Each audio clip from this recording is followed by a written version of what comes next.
guys, mayroon kami nakita dito na princess na ano, bato. Kulay ginto. Kaya titignan natin sa ilalim guys. Nasa ilalim ng tubig. Ayan guys, may nakita kami ni princess itong ginto oh. Nasa ilalim ng tubig. Titignan natin guys.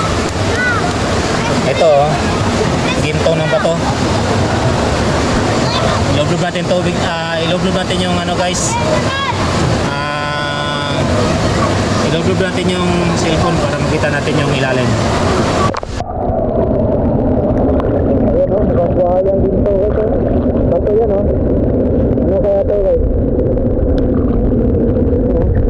Paano para din?